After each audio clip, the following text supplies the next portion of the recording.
Esta oportunidad se va a ver el número, la denominación y el número de integrantes también de las comisiones ordinarias para el periodo anual de sesiones 2012-2013. Señalarles también que en la agenda figura el proyecto de ley 1366, que plantea declarar de necesidad pública la expropiación de los inmuebles de dominio privado que sean necesarios para la ejecución de la obra de gran envergadura correspondiente al proceso de promoción de inversión privada del Aeropuerto Internacional de Chincheros en la región Cusco.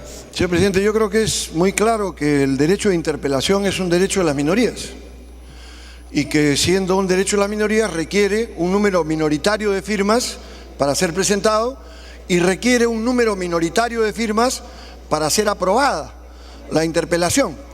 No es exacto que la mayoría podría impedir el desarrollo de esa interpelación, salvo que tenga una mayoría abrumadora en ese terreno. El reglamento en ese sentido es claro, y creo que la rendición de cuentas de la existencia de la interpelación, señor presidente, es un procedimiento administrativo muy simple, que da cuenta de que está presentada la moción y por lo tanto abre curso a un proceso. ¿Ese proceso impide que la ministra pida venir? No, no lo impide. ¿Impide que la ministra venga a explicar? No lo impide. En cantidad de ocasiones hemos tenido circunstancias en las cuales, presentada una interpelación, ha venido la ministra o el ministro y ha presentado su argumentación. Entonces, yo creo, señor presidente, que no hay por qué temer de un procedimiento que tiene que ver con un derecho de minorías y con esclarecer las cosas. Y creo que en ese sentido, aunque los antecedentes que ha mencionado la congresista Marisol Espinosa son serios, porque sí implican una vulneración, lo que está diciendo implica una vulneración de un derecho de la minoría, yo creo que nosotros no tenemos por qué seguir la misma conducta.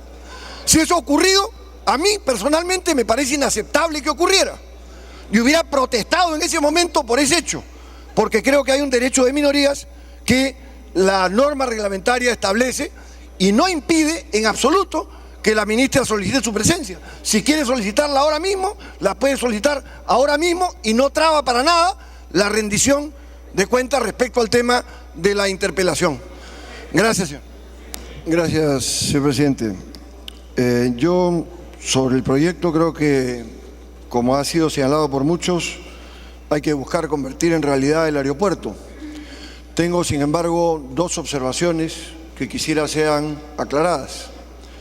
El proyecto establece que la expropiación implicará el pago de una indemnización justa y preciada, y coloca tres mecanismos: el trato directo, el procedimiento judicial o la vía arbitral.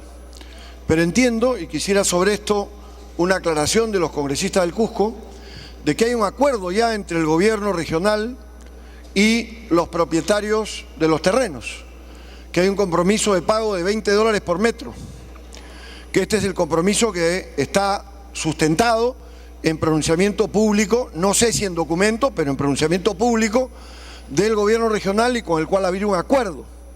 Entonces me parece que la norma debiera reforzar el cumplimiento del acuerdo, o por lo menos dejar constancia de que es un supuesto el que se adopta en el momento de la aprobación, de que este acuerdo será cumplido en el compromiso establecido, porque aquí quedan abiertas otras puertas en este campo y no sería bueno que esto sea materia de un conflicto, sino que sea materia de aquello que ha sido acordado y comprometido por el gobierno regional.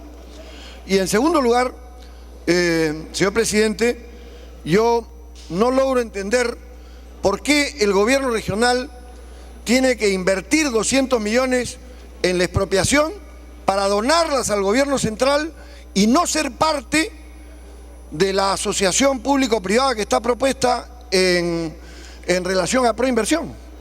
O sea, ¿por qué el gobierno regional no puede tener algún mecanismo de recuperación vía participación de un bien, un activo que tiene un valor, que es la propiedad de la tierra, que le dé a ese gobierno regional un nivel de participación en el proceso de la asociación público-privada? No veo ninguna razón por la cual el gobierno regional tenga que entregar exclusivamente a título gratuito. O sea, no creo que sea por un problema exclusivo de falta de liquidez del gobierno, porque el año pasado se dejaron de ejecutar 9.000 millones de soles. Entonces, si el año pasado se dejaron 9.000 millones de soles sin ejecutar, no pareciera que 200 millones fuera un problema serio o grave.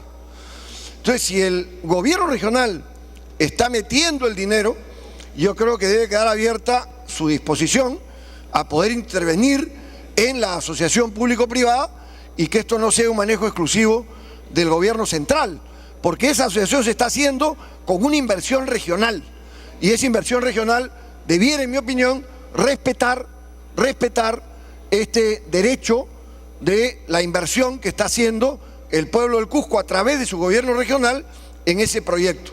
Esos son los dos elementos, señor presidente, que yo señalaría para que en la sustentación, en la redacción del proyecto quede abierta este mecanismo, que no es lo mismo que darle los terrenos del aeropuerto, primero porque yo no sé si el aeropuerto Velasco Astete va a ser destruido. El aeropuerto Velasco Astete podría ser un aeropuerto de alcance local, podría ser un elemento complementario para determinado tipo de vuelos.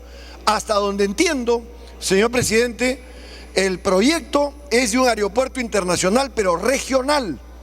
No sé si estoy equivocado, pero la información que yo tengo es que este es un aeropuerto internacional que podrá recibir vuelos de América Latina y máximo de Miami, pero no podrá recibir vuelos europeos por volumen de nave, peso y otras características en este campo.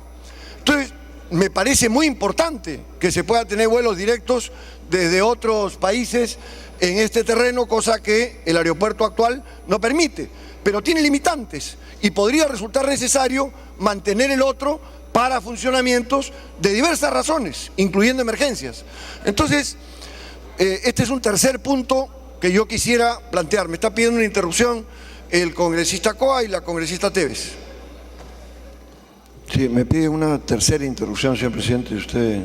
Bien. Yo quiero, entonces, señor presidente, terminar señalando que primero me parece claro que hay un compromiso establecido que tiene que ver con los $20 por metro, que ha sido públicamente emitido por el presidente de la región y que es un supuesto, por lo tanto, de que esto será cumplido y no se abrirá un conflicto con la población respecto a este tema.